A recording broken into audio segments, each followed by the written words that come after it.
Le silence dans la salle à manger était lourd. Ma belle-sœur, Riley, fixait son assiette comme si elle avait trouvé quelque chose de sale dans la rue.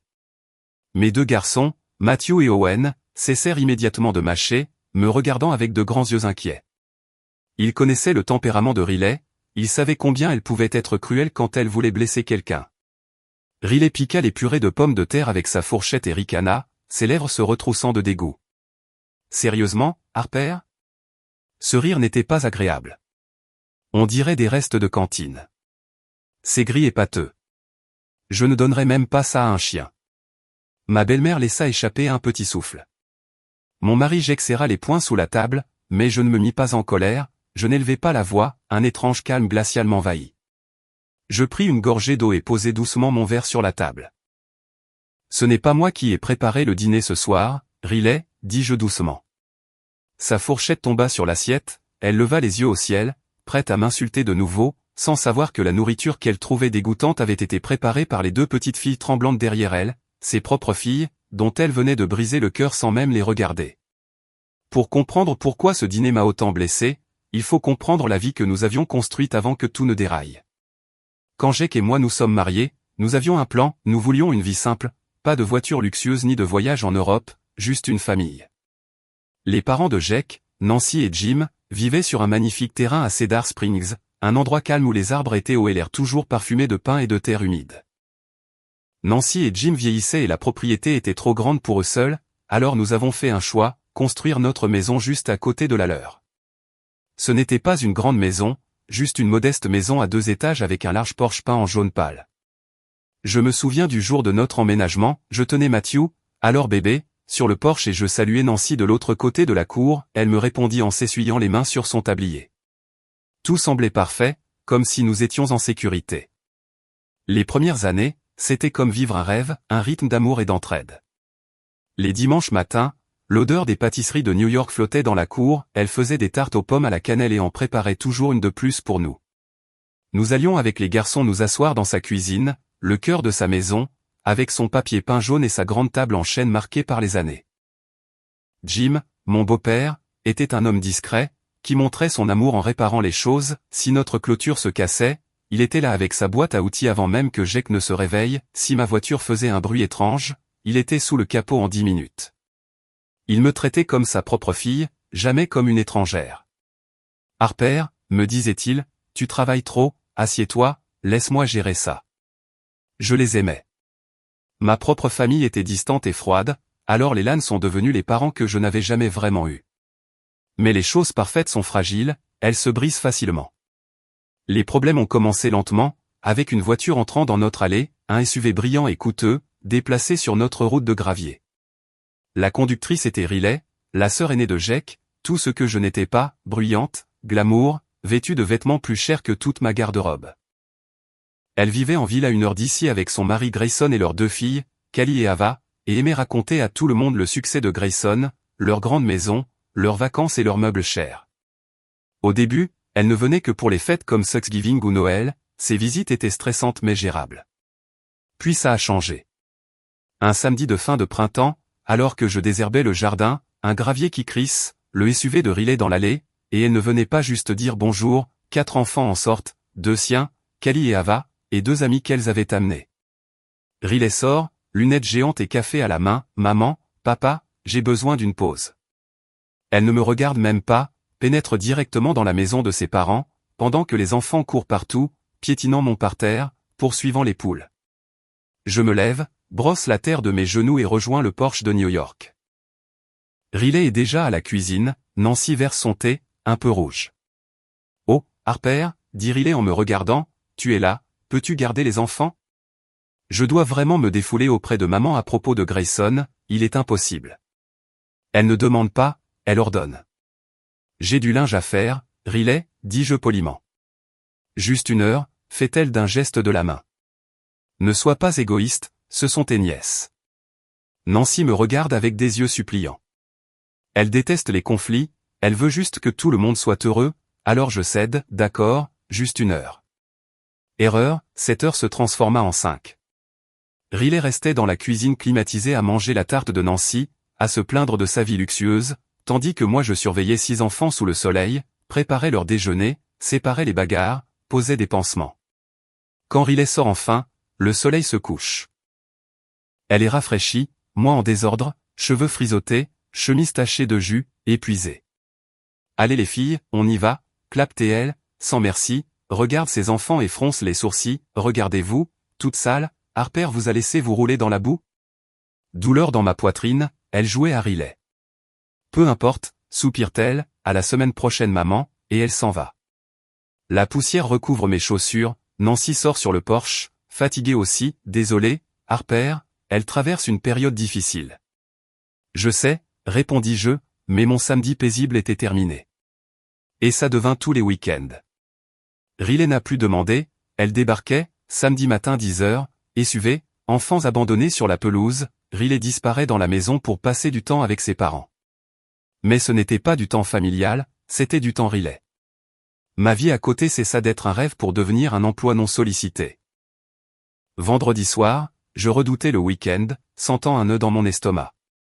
À l'été terminé, la routine était gravée dans le marbre, les visites de Riley, une tradition selon Nancy, c'est si agréable d'avoir la famille réunie, dit-elle, souriant nerveusement. Mais nous n'étions pas ensemble, un côté, le club de loisirs, Riley et Nancy, salon ou cuisine, thé glacé, magazine, Riley parlant pendant des heures de sa vie, coach personnel, rénovation de salle de bain principale, se plaignant de Grayson qui travaillait trop bien que son salaire finançait tout, de l'autre, l'équipe de travail, moi, avec mes 2 garçons actifs, la maison à entretenir, le travail à distance, les échéances, les conférences téléphoniques, mais le week-end, rien de tout. Cela ne comptait pour Riley, j'étais juste une main-d'œuvre disponible. Un samedi doux, il faisait terriblement chaud et humide. Riley arrive avec Callie et Ava, salut, s'exclame-t-elle, en robe de lin blanche, fraîche et nette. J'ai amené les filles, eau et leur linge. Je cligne des yeux. Quoi? Elle sort 2 grands sacs poubelles du coffre. Notre machine fait un bruit bizarre et le réparateur ne peut venir que mardi, je savais que ça ne te dérangerait pas, tu as cette grosse machine? Elle dépose les sacs sur mon porche. Riley, j'ai mon linge à faire, dis-je en essayant de garder ma voix calme. Et j'ai un rapport à finir pour un client, rit-elle, un rire léger et pétillant qui me donnait envie de crier. Oh, Harper, ton petit boulot. C'est tellement mignon que tu restes occupé, mais la famille passe avant tout, n'est-ce pas? Et puis, les filles veulent jouer avec leurs cousins. Mets juste les vêtements dans la machine pendant qu'elles jouent. Elle passa devant moi, parfumée d'un parfum coûteux, et se dirigea directement vers la maison de New York. Je restais là, à regarder les sacs poubelles, sentant la honte brûler mon visage. Mon petit boulot. Mon travail payait notre facture d'électricité. Mon travail payait nos courses. Mais pour elle, c'était un simple hobby. Je faisais la lessive. Je ne sais pas pourquoi. Peut-être parce que je ne voulais pas faire de scène devant les enfants. Peut-être parce que je savais que si je ne le faisais pas, Nancy essaierait et son dos ne le supporterait pas. Alors, je portais les vêtements sales de Riley dans ma maison. Le fardeau n'était pas seulement physique, c'était le poids émotionnel d'être invisible. À l'intérieur, je jonglais avec tout. J'avais du poulet au four pour le déjeuner, pour 8 personnes parce que Riley n'apportait jamais de nourriture. Je pliais ses serviettes hors de prix, je séparais une dispute entre Owen et Ava pour un camion jouet. Vers 13h, j'allais chez New York pour annoncer que le déjeuner était prêt. Le salon était climatisé, frais et silencieux. Riley était allongé sur le canapé, les pieds sur le dossier, regardant son téléphone. Nancy tricotait dans son fauteuil. « Oh, le repas est prêt ?» demanda Riley sans lever les yeux. « Je meurs de faim. »« Oui, » répondis-je, « il est sur la table. » Riley se redressa et s'étira, regardant ses ongles rouges brillants. « Tu les aimes ?» demanda-t-elle à Nancy. « Je les ai faits hier, c'est un nouveau vernis gel à $80, mais qui tient des semaines. » Nancy sourit. « Ils sont magnifiques, ma chérie. » Je regardais mes mains, ongles courts, non vernis, peau sèche à force de laver la vaisselle et frotter les vêtements, un petit brûlé au pouce à cause du four. « Ça doit être agréable, » murmurai-je, d'avoir le temps pour ça. Riley me regarda, ses yeux se plissèrent légèrement. « Prendre soin de soi est important, Harper. Tu devrais essayer. Peut-être qu'en mieux organisant ton temps, tu ne serais pas si stressé. » J'eus l'impression qu'elle venait de me gifler. Organiser mon temps? J'organisais sa vie. Ce soir-là, après leur départ, je craquais, en train de gratter les restes dans la poubelle. Jake entra, fatigué aussi après une journée au hangar avec Jim. Elle a laissé les paniers à linge, dis-je. Elle a pris les vêtements propres, mais pas les paniers. Il soupira et me prit dans ses bras par derrière. Je suis désolé, Harper. Je sais qu'elle est. Beaucoup. Ce n'est pas qu'elle soit beaucoup, Jake, répliquai-je, c'est qu'elle m'exploite. Elle me traite comme la bonne, et tes parents la laissent faire. Maman lui manque juste, défendit Jake. Riley est difficile, mais si on dit quelque chose, elle explose et arrête d'amener les petits-enfants. Tu sais combien ça blesserait maman et papa. Alors, je dois souffrir? Demandai-je. Juste un moment, supplia-t-il. Pour la paix. Une semaine plus tard, Jake essaya, je lui en donnai crédit. Nous étions dans le jardin, Riley assise dans une chaise en regardant les enfants. Riley, pourquoi n'aides-tu pas Harper pour les encas? Elle court partout toute la journée, dit Jake. Riley ne bougea pas, sirota son thé glacé et sourit d'un air sarcastique. Oh, Jake, Harper adore ça. Regarde-la, elle est mère poule naturelle. Je lui fais plaisir en la laissant s'en occuper. Je suis juste la tante amusante, Harper est l'abeille ouvrière. Elle me fixa. N'est-ce pas, Harper, tu adores ça? Je tenais un plateau de pastèques coupées, les bras douloureux, je voulais le lâcher, crier que je détestais ça, détestais être l'ouvrière pendant qu'elle était la reine. Mais je regardais Nancy, souriante avec ses petites filles. Ça va, mentis-je, la voix creuse. Riley fit un clin d'œil à Jake. Voyez, elle va bien. À ce moment, je réalisais quelque chose d'effrayant, il ne me voyait pas comme une personne avec des sentiments, mais comme une fonction, la machine qui rendait possible leur visite familiale, et les machines n'ont pas le droit de se plaindre. Les saisons passèrent puis la vie s'effondra. Jim mourut en novembre, crise cardiaque soudaine et brutale, une minute il réparait un tracteur, la suivante il était parti. L'enterrement fut un flou de ciel gris et parapluie noir. J'étais dévasté. Jim était mon allié, celui qui me remerciait, celui qui remarquait. Sans lui, je me sentais exposé. Riley fit de l'enterrement un spectacle sur elle, évidemment, se jetant sur le cercueil en sanglotant, en robe noire un peu trop serrée et talons trop hauts. Elle pleurait d'être la fille à papa. Je restais derrière, tenant la main de New York, Nancy était silencieuse, choquée, je la soutenais pour qu'elle ne s'effondre pas. J'organisais la veillée, commandais les fleurs, écrivis l'avis de décès car Riley était trop émotive. Après l'enterrement, tout empirait, Nancy, perdue sans Jim, errait dans sa grande maison comme un fantôme, je la vérifiais 3 fois par jour, lui apportais le dîner chaque soir. En janvier, Riley lâcha la bombe, arrivant un mardi avec son SUV rempli de cartons. Elle entra dans ma cuisine pendant que je travaillais sur mon ordinateur. Grayson et moi, c'est fini. Elle n'avait pas l'air triste, mais en colère. Je divorce.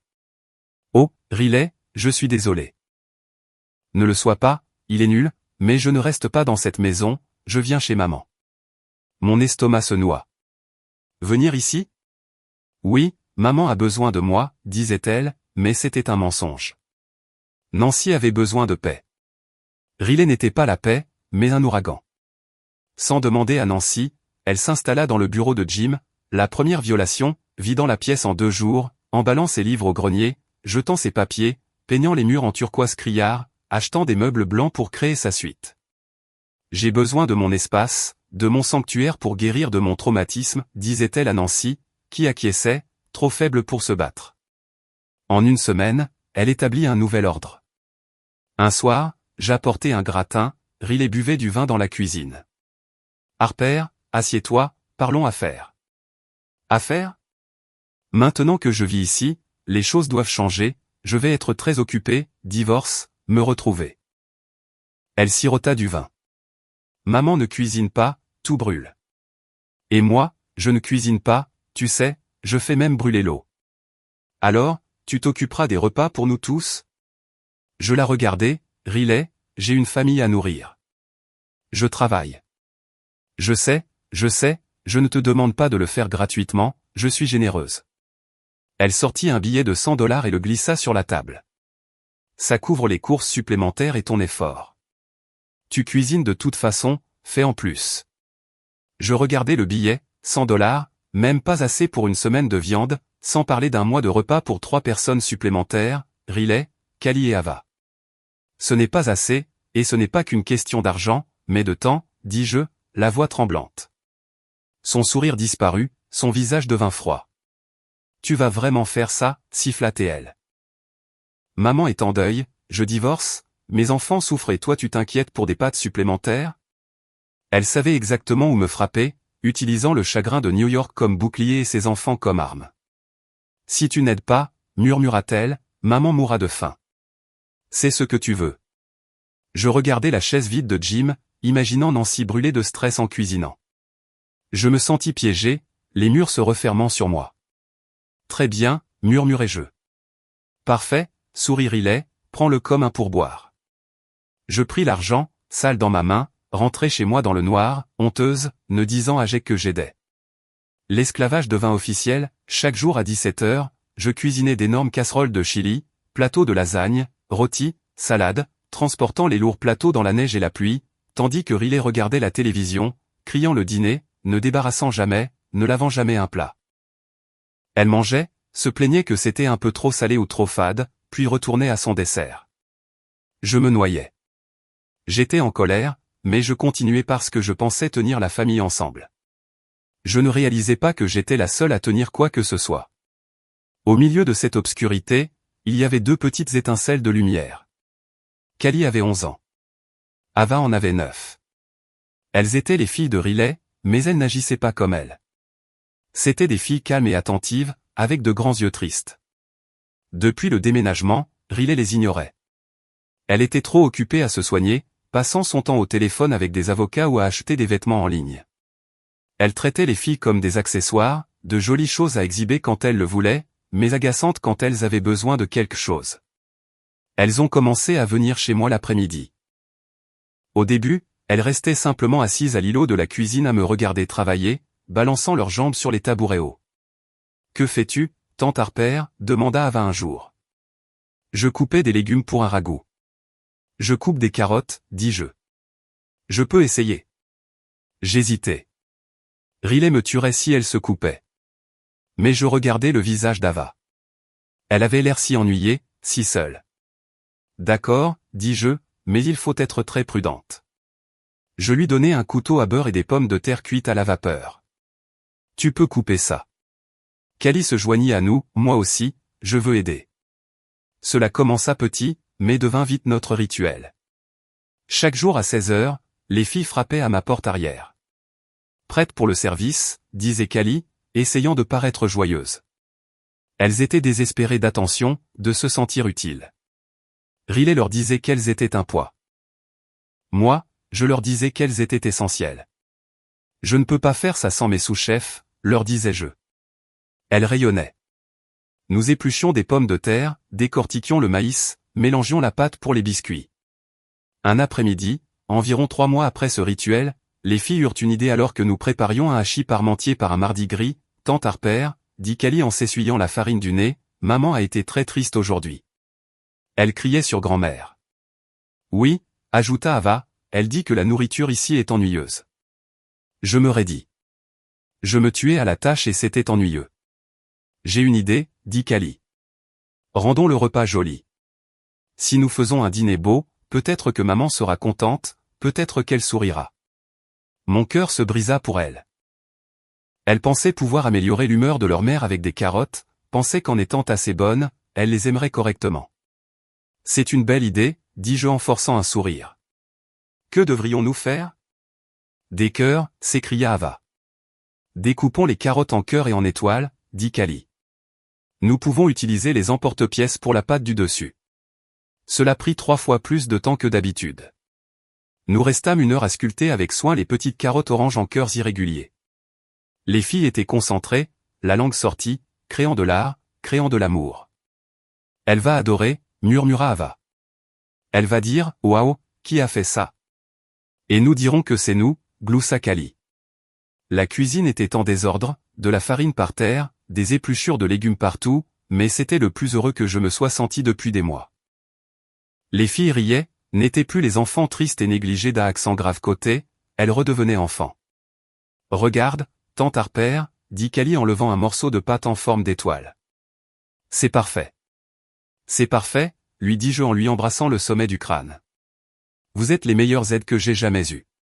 Elles se redressèrent, fières. Nous mîmes le hachis parmentier au four. L'odeur de viande, de thym et de pâte sucrée emplit la cuisine. Pendant la cuisson, nous rangions. Les filles essuyaient les comptoirs en fredonnant une chanson. Quand le minuteur sonna, je sortis le plat, qui ressemblait à ce qu'avaient fait des enfants. Les cœurs étaient irréguliers, les étoiles penchées, la croûte un peu bosselée, mais pour moi c'était un chef-d'œuvre, fait d'espoir pur. D'accord, dis-je, portons-le. Je portai le plat lourd, Callie le saladier, Ava le panier de petits pains. Nous traversâmes le jardin, le soleil se couchait, l'air était froid. Penses-tu qu'elle remarquera les cœurs, demanda Ava nerveusement. J'en suis sûr, répondis-je. Je voulais croire que même Riley, avec tout son égoïsme, verrait l'effort de ses filles. Je voulais qu'elles voient leur amour. Nous montâmes les marches du Porsche de New York. J'ouvris la porte, entrâmes dans la salle à manger. Riley était déjà assise à la tête de la table, Nancy à sa droite. Riley leva les yeux, non souriante, semblant agacée que nous soyons en retard. Enfin, elle murmura, « J'ai faim ». Les filles se figèrent derrière moi, serrant leur bol. L'espoir dans l'air était suffocant. Je posai le plat au centre de la table, le dîner est servi, dis-je doucement. Puis le cauchemar commença. Le trajet de la cuisine à la table sembla long. Mon cœur battait vite, non par peur, mais par excitation pour les filles. J'entendais leurs petits pas derrière moi, je savais qu'elles souriaient, qu'elles attendaient les félicitations de leur mère. Je plaçai le hachis parmentier au centre de la table, fumant, embaumant la cuisine comme à la maison. Je reculai pour les laisser briller.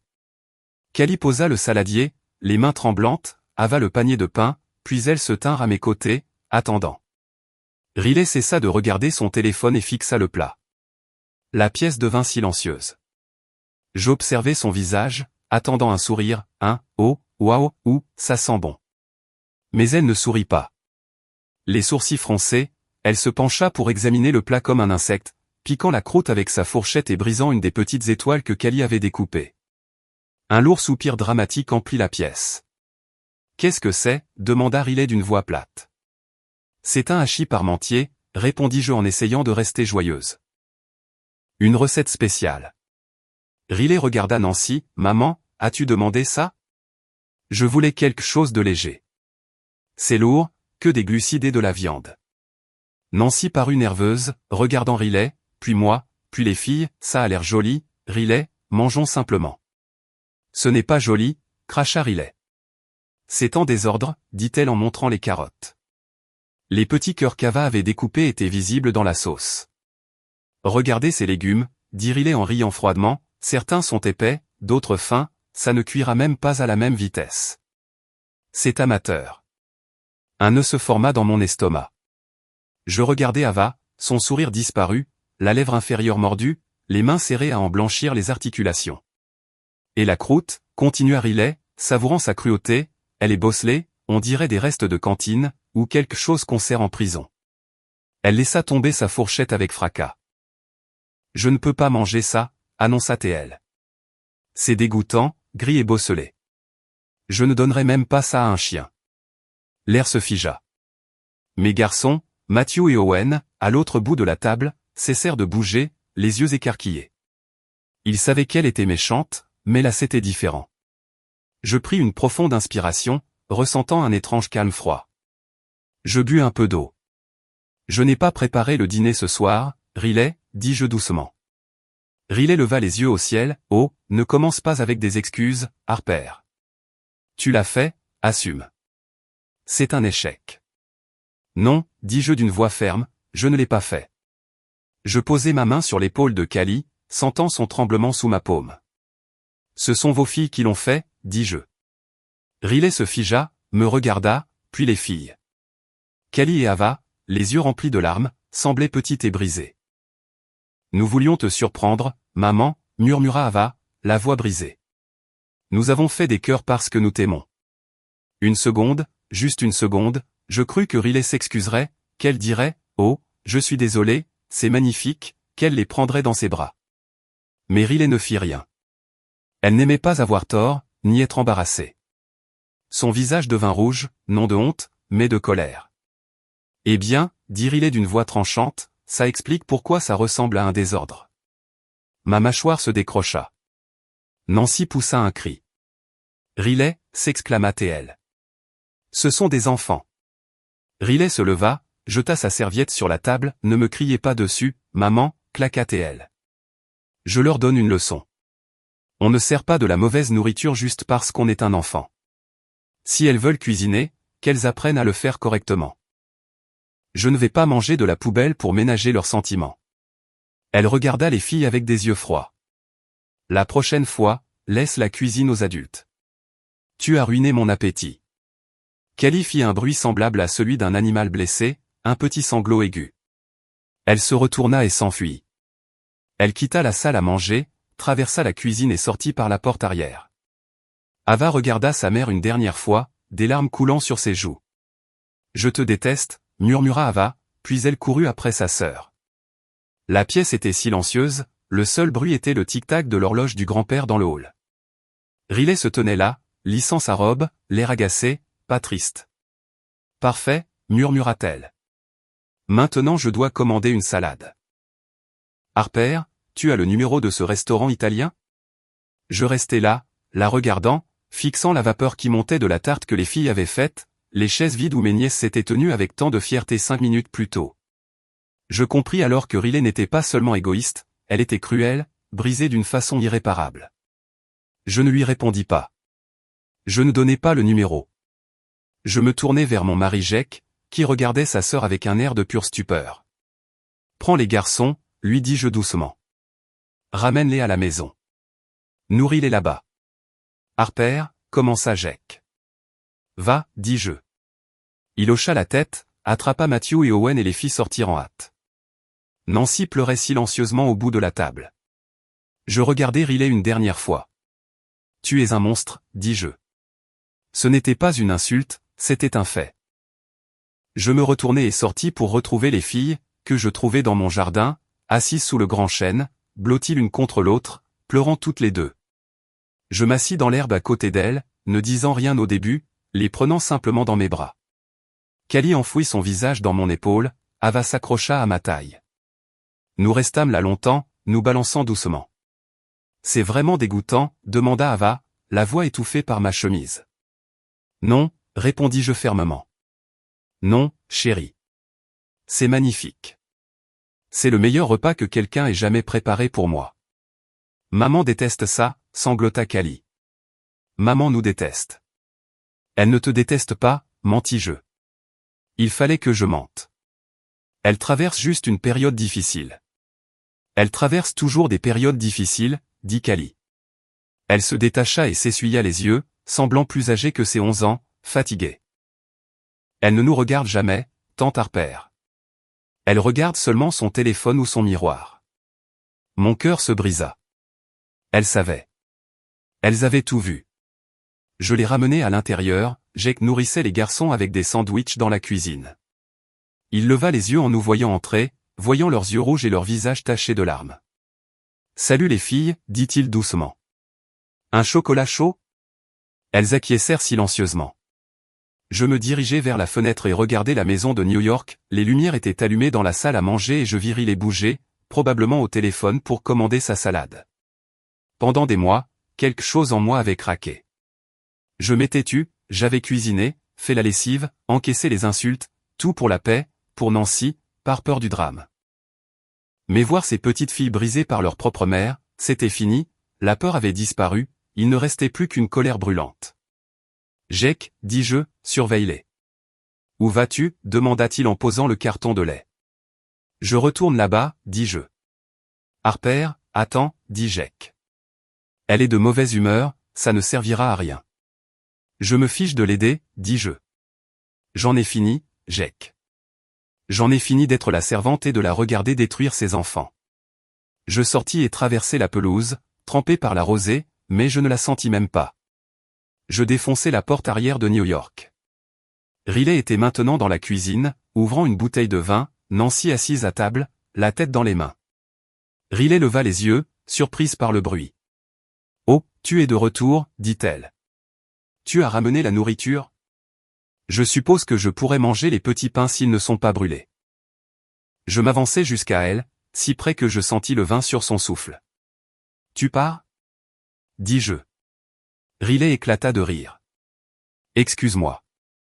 Tu quittes cette maison, dis-je, la voix tremblante, non de peur mais de rage. Tu fais tes valises et tu t'en vas. Riley posa brutalement son verre de vin. Qui crois-tu être? C'est la maison de ma mère, tu n'es que la voisine, tu ne me dis pas quoi faire. Je fais tout pour cette maison, hurlai-je. Je cuisine pour toi, je lave tes vêtements, j'élève tes enfants pendant que tu bois ton vin. Mais ce soir tu les as brisés, tu les as écrasés, Riley, pour un hachis parmentier. Tu exagères, ricana Riley. Ils doivent s'endurcir. Ce sont des enfants, criai-je. Ils avaient besoin d'un mot gentil, un seul. Merci. Bravo. C'est tout ce qu'elle voulait. Mais toi, si égoïste, tu n'as même pas pu leur offrir cela. Nancy leva les yeux, pâle. Harper, s'il te plaît. Non, Nancy, dis-je en me tournant vers ma belle-mère. Je t'aime, tu le sais, mais je ne peux plus faire ça. Je ne viendrai plus tant qu'elle est là. Je ne cuisinerai plus, je ne laverai plus rien. Je pointai Riley. Elle te traite comme une servante aussi, Nancy. Elle a pris le bureau de Jim, elle l'a effacé, et tu l'as laissé faire. Nancy sursauta. La vérité fait mal mais elle devait l'entendre. Riley avança, le visage déformé, laid. Sors, siffla-t-elle. Sors de ma maison, ce n'est pas ta maison. Une voix vint de l'encadrement de la porte. Nous nous tournâmes, Jake était là, furieux, m'ayant suivi.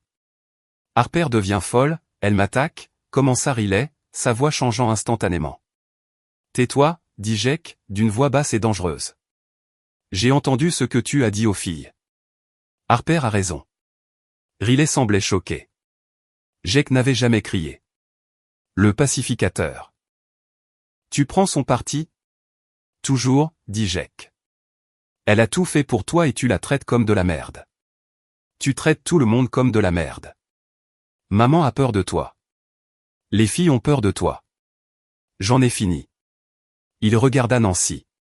Maman, il faut choisir. Si Riley reste, nous restons loin. Nous ne viendrons plus, les petits-enfants ne viendront pas. Tu seras seul avec elle. Nancy regarda Riley, puis Jake, puis la cuisine vide où j'avais passé tant d'heures. Elle prit une profonde inspiration et se redressa. Riley, dit doucement Nancy, dis-leur, maman. Dis-leur de partir, exigea Riley. Non, répondit Nancy, la voix tremblante mais ferme. Riley, je pense que tu devrais partir. La bouche de Riley tomba. Quoi? Tu es ici depuis 3 mois, dit Nancy. Et c'était insupportable. Je veux ma paix, ma vie privée, et je n'aime pas comment tu traites les filles. Riley regarda sa mère, pour la première fois apeurée, ayant perdu son pouvoir. Très bien, hurla Riley. Elle saisit la bouteille de vin et la jeta dans l'évier, la brisant en 1000 morceaux. Le verre vola partout. Très bien. De toute façon, je ne veux pas être ici. Cet endroit est un dépotoir. Vous êtes tous ennuyeux, pathétiques. Elle sortit de la cuisine vers le bureau, sa suite. On entendit des tiroirs claquer, des objets projetés contre les murs. Jake me prit dans ses bras. Je tremblais. Va chercher les filles, cria Riley depuis le couloir. Nous partons maintenant. Mon estomac se noie. Riley, il est tard, elles sont bouleversées, laisse-les passer la nuit. Ce sont mes enfants, hurla-t-elle, apparaissant dans le couloir avec 2 valises. Je ne les laisse pas avec toi pour que tu les manipules contre moi. Je voulais me battre, les garder, mais légalement je ne pouvais pas. Elle était leur mère. Je retournai à ma maison. Les filles buvaient leur chocolat chaud, levant les yeux avec espoir. Maman est contente maintenant, demanda Ava. Je me mis à genoux. Chérie, maman veut partir. Tu dois y aller avec elle. Le visage de Callie se décomposa. Non, je veux rester ici. Je sais, murmurai-je. Je sais, mais tu dois partir pour l'instant. Sois courageuse. d'accord?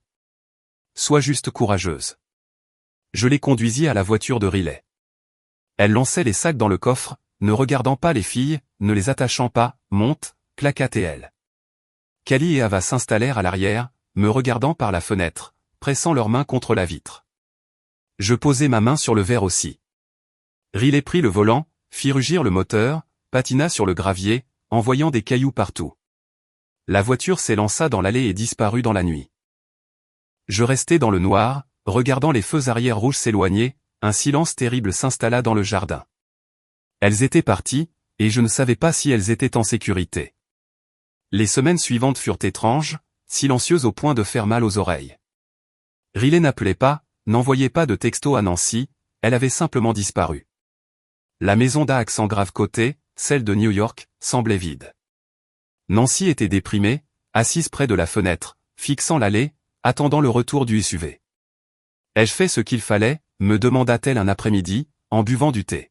« Oui », lui dis-je, « tu t'es défendu et tu as défendu les filles. »« Mais où sont-elles ?» s'inquiéta Nancy. Riley est si instable. Et si elle conduisait sans but? Et si elle n'allait pas à l'école? Je m'inquiétais aussi. Chaque nuit, je me couchais en pensant à Callie et Ava, mangeaient-elles? Riley leur criait-elle dessus? J'envoyais des messages à Riley, j'espère que les filles vont bien. Veuillez nous dire que vous êtes en sécurité. Elle n'a jamais répondu. La vie a lentement essayé de revenir à la normale. Je n'avais plus à cuisiner pour une armée.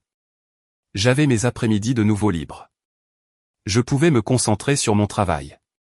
Je pouvais jouer avec Matthew et Owen sans regarder par-dessus mon épaule.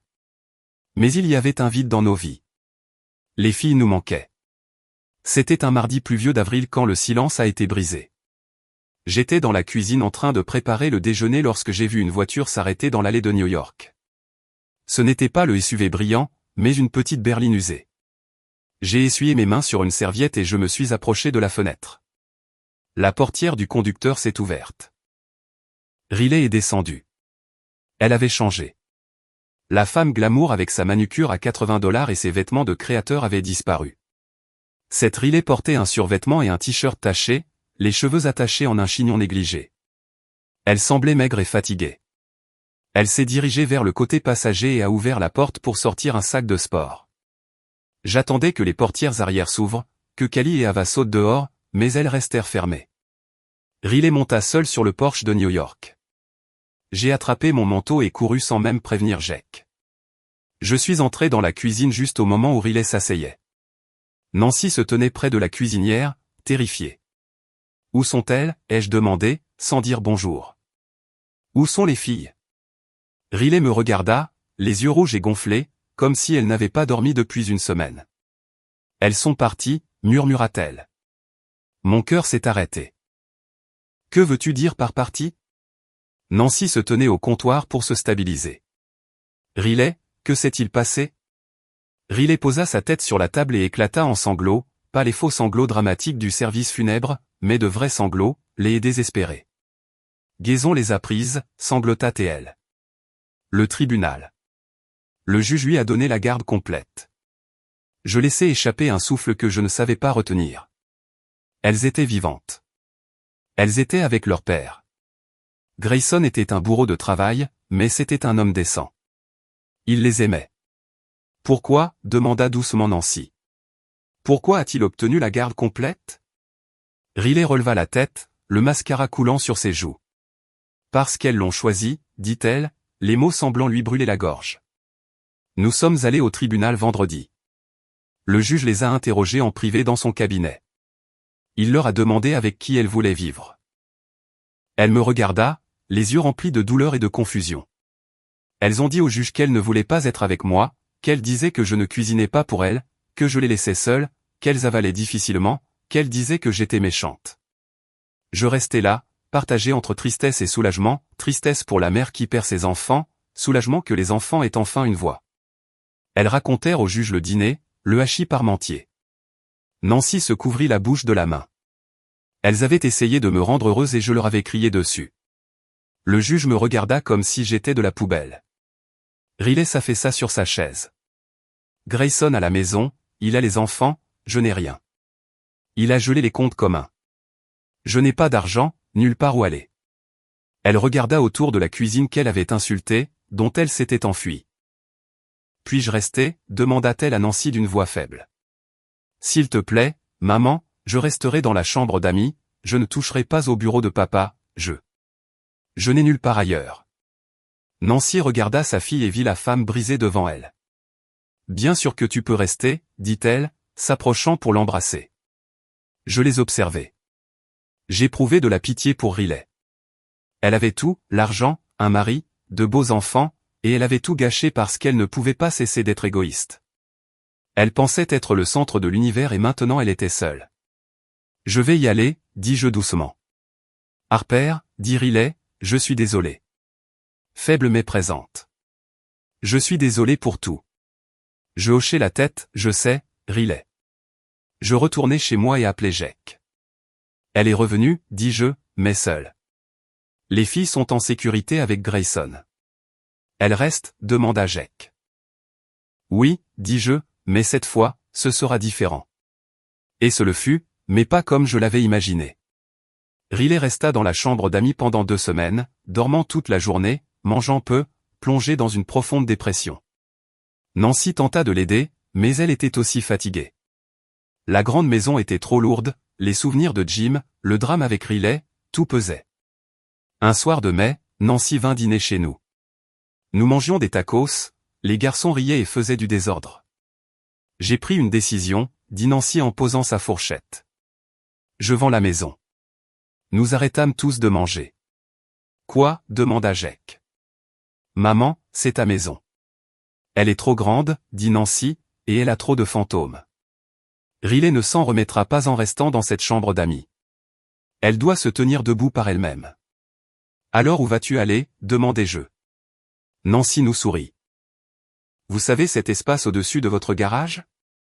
Celui que vous deviez transformer en salle de jeu. Jake et moi nous échangeâmes un regard. On pourrait en faire un appartement, dit Jake lentement. Une suite pour toi. Exactement, dit Nancy.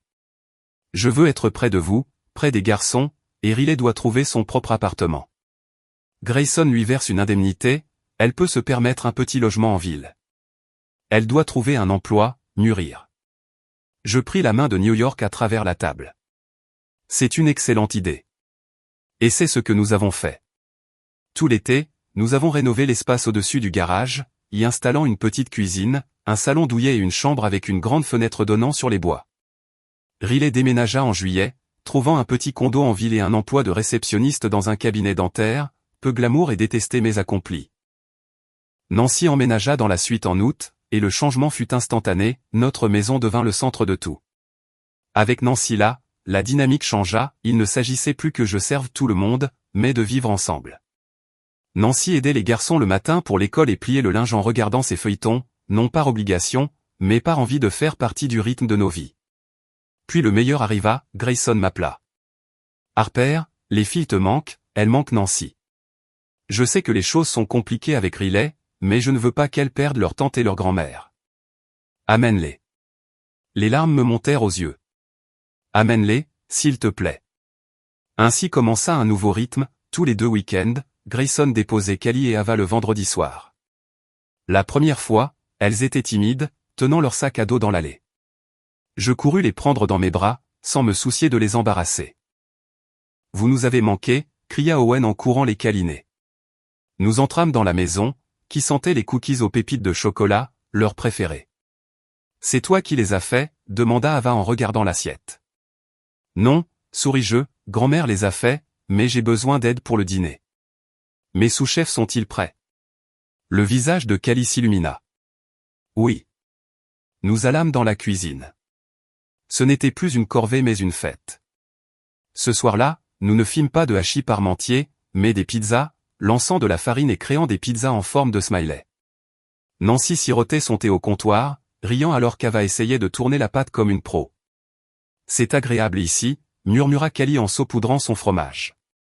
C'est calme. Pas un calme effrayant, juste un calme heureux. Heureux, acquiesçai-je. Riley ne venait pas ces week-ends, le tribunal lui accordait la visite, mais elle emmenait généralement les filles au cinéma ou au centre commercial. Elle se sentait mal à l'aise chez nous, consciente qu'elle n'entrait pas dans la chaleur que nous avions créée. Les filles nous racontèrent des bribes. « Maman va bien », dit Callie. Elle pleure beaucoup, elle est toujours fatiguée du travail, elle crie moins je crois, elle est seule. Je ressentis une sympathie distante. Riley avait fait ses choix. Nous reconstruisions la famille brique par brique, repas par repas, sur des bases solides, le respect et non l'obligation. 2 ans plus tard, c'est Thanksgiving. L'air extérieur est vif et froid, mais à l'intérieur la maison est chaude, les fenêtres embuées par la cuisson. Je suis dans la cuisine. J'ai 34 ans. J'ai quelques cheveux gris de plus et mes mains sont un peu plus rugueuses, mais je me sens plus légère que jamais. Je remue la sauce à la cuisinière. Tante Harper, la dinde est-elle prête? Je me retourne. Callie a maintenant 13 ans. Elle est grande, presque aussi grande que moi. Elle porte un tablier par-dessus sa jolie robe. Presque, dis-je. Vérifie la température. Elle prend le thermomètre et contrôle la volaille avec une précision experte. Parfaite. 165 degrés. Super. Sortez-la. Ava a 10 ans. Elle est assise à l'îlot en train d'écraser des pommes de terre avec Owen. Ils se disputent sur la quantité de beurre à ajouter. Plus de beurre, dit Owen. Non, c'est trop. Ava rit. Nancy est assise dans son fauteuil préféré dans le coin. Elle paraît plus vieille, plus fragile, mais ses yeux brillent. Elle tient un verre de cidre. Ça sent merveilleusement bon, les filles, dit-elle. Merci, mamie, répond-elle. Callie dit, nous travaillons ensemble comme une machine bien huilée.